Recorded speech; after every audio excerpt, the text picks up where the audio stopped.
Hello friends, good morning. কেমন আছে সবাই? আশা করছি সবাই ভালো আছে। আমি মুক্তি আমার নতুন আরেকটি ব্লগে অনেক অনেক ভালোবাসা জানিয়ে আজকে আরেকটি নতুন ব্লগ শুরু করছি। এখন বাজে সকাল 8:30 আর দেখতেই পাচ্ছ তোমরা আজকে আমি বাইরেটা দিয়ে শুরু করলাম। তার একটাই কারণ, তো দেখো আজকে সকাল থেকে রোদ ওঠেনি, আকাশে পুরো মেঘ ভর্তি, আর বৃষ্টি হলেও হয়তো হতে পারে, জানি না। আর দেখো এখন আমি কি করলাম, তোমাদেরকে দেখিয়ে দিলাম বাইরের ওয়েদারটা। বাইরে দিয়ে আজকে শুরু করলাম, আর ওদিকে দেখো কুয়াশা ভর্তি হয়ে রয়েছে, দেখে মনে হচ্ছে এখনই হয়তো সকাল হয়েছে। মাম্মামকে স্কুলে পাঠিয়ে দিয়েছি, আর আমার চা খাওয়া হয়ে গেছে, এইমাত্র চা খেয়ে আসলাম। ভাবলাম আগে ঘরের ভেতরের কাজগুলো সেরে নিই। ঘুম থেকে ওঠার পরে বিছানা না গোছালে দেখবে মনে হয় যে কোনো কাজই করা হয়নি।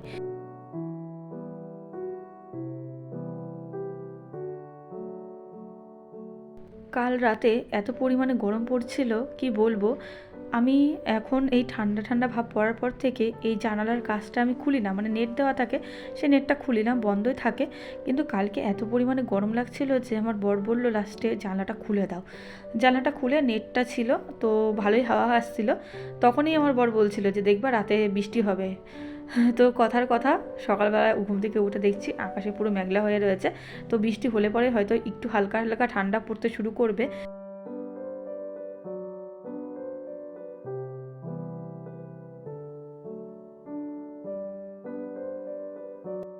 শীতকালে কলকাতার মতো আমাদের এখানে তেমন একটা ঠান্ডা পড়ে না, কিন্তু মানে হালকা হালকা ঠান্ডা থাকে। বাইরের দিকে যেরকম, মানে কলকাতার দিকে যেরকম ফাল্গুন মাসের দিকে ঠান্ডা পড়ে, ঠিক ওই রকম ঠান্ডা এই পুনেতে এখানে এরকমভাবে পড়ে।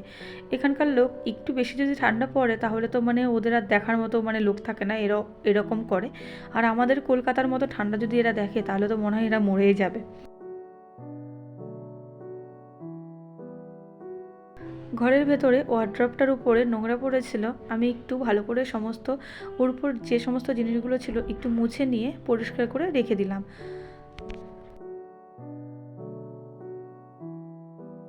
এখন আমরা খাওয়া দাওয়া করব। আর আজকে বর এনেছে হচ্ছে উত্তাপ্পা। আলুটা আমি ওকেই দিয়ে দিলাম, কারণ আমার ভালো লাগে না উত্তাপ্পার সঙ্গে আলু খেতে। আর দেখো এখানে আমি নারকেল চাটনি ঢেলে নিলাম, আমার বর ভালোবাসে, তো আমার নারকেল চাটনিটাও ভালো লাগে না, তো তার জন্য আমি শুধু ওই তরকারিটা দিয়েই খেয়ে নেব। আর খাওয়া দাওয়ার পরে আমি দেখো ব্যালকনিতে কটা হচ্ছে পেটি গুছিয়ে রেখে দিয়েছিলাম, তো সেগুলো আমি বাইরে বের করে রেখে আসলাম, কাঁচরালা এসে নিয়ে যাবে।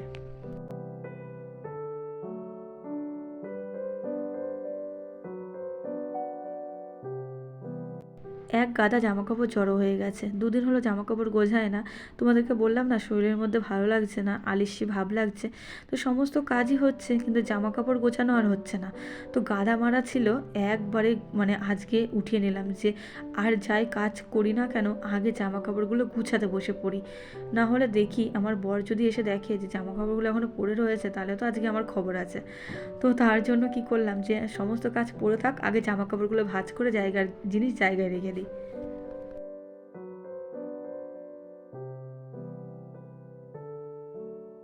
এই কুর্তিটা কেনার পরে আমি দুদিন হলো পরলাম। আর জামাটা মানে সবই ভালো, দেখতেও সুন্দর, কালারটাও সুন্দর, কিন্তু পরার পরে কেমন একটা যেন হয়ে যায়, মানে মনে হয় যে মানে কোন টোল টুপলার মধ্যে রেখে দিয়েছিলাম, মানে পেছনটা সামনে দিয়ে পুরো ঘুচিয়ে যায়। তো জানি না এরকমটা কেন হচ্ছে, তো আমি ভালো করে শার্ট করে ভাঁজটা করে রেখে দিলাম। তো দেখি পরের বার পরার পরে আবার কী হয়। তো আলনা থেকে সমস্ত জামাকাপড় আমি নামিয়ে আর এক এক করে ভালো করে গুছিয়ে নিলাম। অনেক দিন আলনাটা ঝাড়াও হয় না, একবার একটু বারুন দিয়ে ঝেড়ে নিলাম।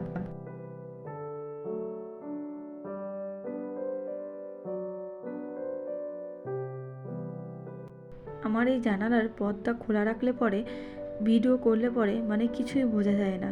ধরো কাছের পুরো জানলাটা, ওদিক থেকে সূর্যের আলোর তাপ আসে, তো ঘরের মধ্যে কিছুই দেখা যায় না। কদিন ধরে আলনার উপরে পুরো জ্যাম হয়েছিল বাতিল জামা কাপড়ে, তো তার জন্য সেগুলো আমি আলাদা করে নিচে নামিয়ে রাখলাম আর একটা ব্যাগের মধ্যে রেখে দিলাম, কাঁচরালা আসলে পরে দিয়ে দেবো। ব্যাগটা ছিঁড়ে গেছে, ওর মধ্যে রেখে দিলাম। খোঁজাখুঁজি করার পরে অনেকই মানে ব্যাগ ঘরে থাকে, কিন্তু যখন দরকার হয় তখন একটাও খুঁজে পাওয়া যায় না। তো ওই ব্যাগটা ছিঁড়া ছিল কাগজের, ওর মধ্যেই রেখে দিলাম। রাস্তার পাশে ফ্ল্যাট না, তাও যে এত পরিমাণে ধুলো পড়ে যে কি বলবো। প্রতিদিন আমি ঘর ঝাড় দেওয়ার সময় এগুলো মুছে নিই, এবারে সোফাটা ঝেড়ে নিই, তাও যেন ধুলো কোথা থেকে আসে এটাই মানে ভেবে পায় না যে কোথা থেকে আসে। আর আবার বলাও ভুল যে রাস্তার পাশে ফ্ল্যাট না, রাস্তার থেকে হয়তো ওই 3 মিনিট মতো হেঁটে আসতে হয়, তো তাও ওই রাস্তার ধুলোটাই হয়তো ঘরে এসে পড়ে যেসব জিনিসপত্র থাকে তার উপরে। তো এখানে একটা ফটো লাগানো ছিল, তো ওটা ফটো ফ্রেম, এখনও ফটো লাগানো হয়েছিল না। আমার অ্যানিভার্সারিতে কে একজন যেন গিফট করেছিল, তো ওইভাবেই লাগানো রয়েছে, ওর মধ্যে আর কোনো ফটো আমি লাগাইনি। তো ভাবছি এবার বাড়ি থেকে আসার সময় অনেক ফটো বাড়িতে রয়েছে যেগুলো হচ্ছে লাগানো হয়নি, তো নিয়ে এসে ভাবছি সাইজ মতো লাগিয়ে দেবো। আর ওখান থেকে আমি রাধাকৃষ্ণের যে ফটো দুটো আছে পরপর, ওটা দুটো মুছে ফটো জায়গায় রেখে দিলাম, আর ফ্রিজের উপরটা একটু ভালো করে পরিষ্কার করে নিলাম।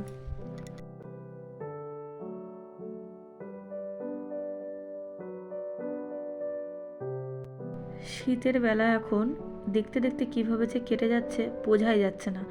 এই সকাল হচ্ছে কীভাবে যে সন্ধ্যা গড়িয়ে মানে রাত হয়ে যাচ্ছে টেরই পাওয়া যাচ্ছে না। তো সমস্ত কাজ ধরো একা হাতেই করা হয়, আর আরও বেশি করে টাইম পাওয়া যায় না, যেহেতু আমার কেউ করে দেওয়ার মতো লোক নেই, নিজেরটা নিজেকেই করতে হয় সমস্ত কিছু।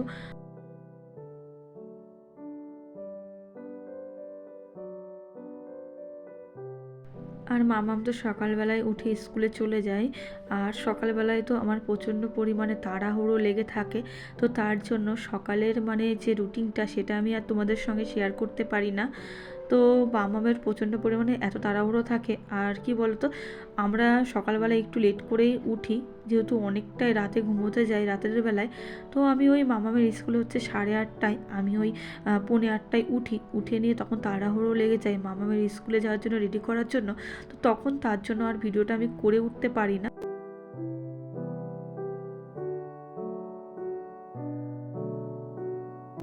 তোমাদের সঙ্গে গল্প করতে করতে আমি ঘরটাও ঝাড় দিয়ে নিলাম, আর এবার হচ্ছে ঘরটা মুছে নেব।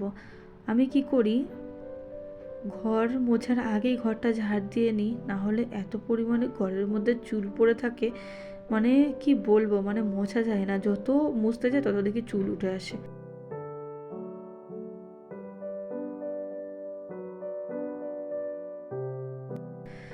তো প্রচণ্ড পরিমাণে চুল উঠছে, জানি না এই চুলোটা কবে বন্ধ হবে, মানে কিছু করতেই পারি না, মানে ঘরে তো মাথা আঁচড়াতেই পারি না, সাদা টাইলস পুরো টাইলসের ওপর ভরে যায়।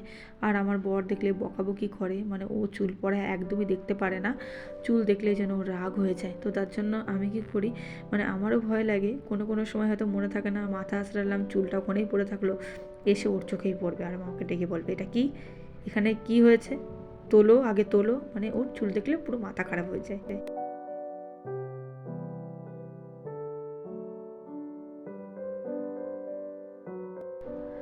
ঘর মোছা হয়ে গেছে, বালতির মধ্যে 2টো না 3টে জামা কাপড় আছে, আজকে আর আমি ভেজালাম না, কালকে একবারে ভিজিয়ে দেবো।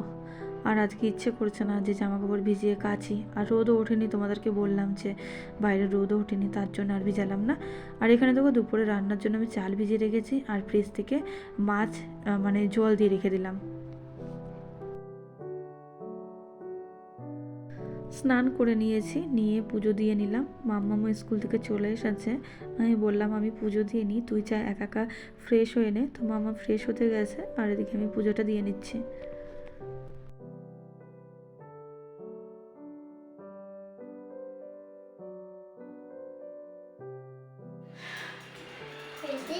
মাম্মাম স্কুল থেকে চলে এসেছে, এসে নিয়ে চিপস খাচ্ছে, চিপস সোফার উপরে শুয়ে শুয়ে খাচ্ছিল।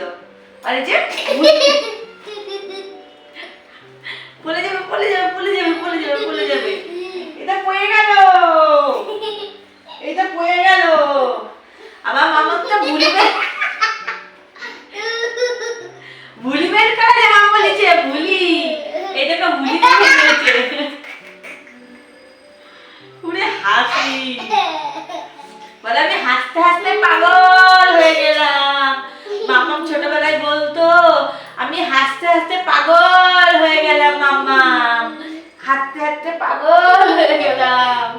আর দেখো এই জামাটা কি ভুলি হয়ে গেছে, জামাটা দিয়ে ভুলি হয়ে গেছে, ভুলি ভুলি ভুলি। নাও এটা খেয়ে নাও, আমি রান্না বসিয়ে দিয়ে আসি, ঠিক আছে, তাড়াতাড়ি খেয়ে নাও। খেয়ে নিয়ে স্কুল থেকে হোমওয়ার্ক দিয়েছে, বসে বসে হোমওয়ার্কটা আপনি করে নাও। আমরা আজকে বিকালবেলায় হোটেলে যাব, ঠিক আছে? হবে? আমার একটু দাও। রান্না বসিয়ে দিয়েছি, এখানে কাঁচকলা আছে, কাঁচকলা দিয়ে আর আলু দিয়ে করবো হচ্ছে কাতলা মাছ, আর ছোলার শাক আছে। আগের দিন কটা রান্না করেছিলাম আর কটা আছে, আজকে রান্না করে নেব। আর দেখো এখানে আমি রান্না বসিয়ে দিয়েছি, ওই পাশে ভাত বসিয়ে দিয়েছি, এই পাশে মাছ ভাজা করছি। 3টে মাছ ভাজা করতে দিলাম, একটু কড়া করেই ভাজা করব। আমি এই মাছ হচ্ছে সবাই মিলে ভাজাই খাবো, ভাজাটাই বেশি ভালো লাগে, তো তার জন্য বেশি ভাজাটাই আমরা খাই। আর বড় বড় মাছ কেটেছে, এখানকার মানে লোকরা মাছ কাটতে পারে না, আবোল তাবোল করে মাছ কেটে রেখে দেয়, সাইজ নেই কিছু নেই। তো বাড়িতে এনে আমি আবার মাছগুলো কেটে নিয়েছিলাম। তো 6 পিস হয়েছে, 3 পিস ভাজা রাখবো আর 3 পিস ঝোলে দেবো।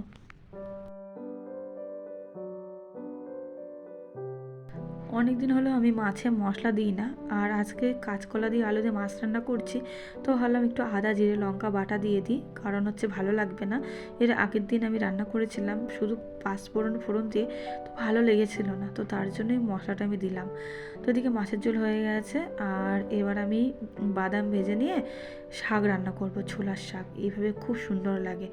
আর আমার শাশুড়ি মা তো ছোলার শাক রান্না করে মানে বেগুন দিয়ে একটু ঘন্ট টাইপের করে, ওটা ভালো লাগে, কিন্তু ওটার থেকে আবার এই পেঁয়াজ দিয়ে বাদাম দিয়ে বেশি ভালো লাগে ভাজা করলে। কিন্তু আমার শ্বশুর তো পেঁয়াজ টেয়াজ খায় না, তো তার জন্য বাড়ি গিয়ে ওরকমটাই করা হয়।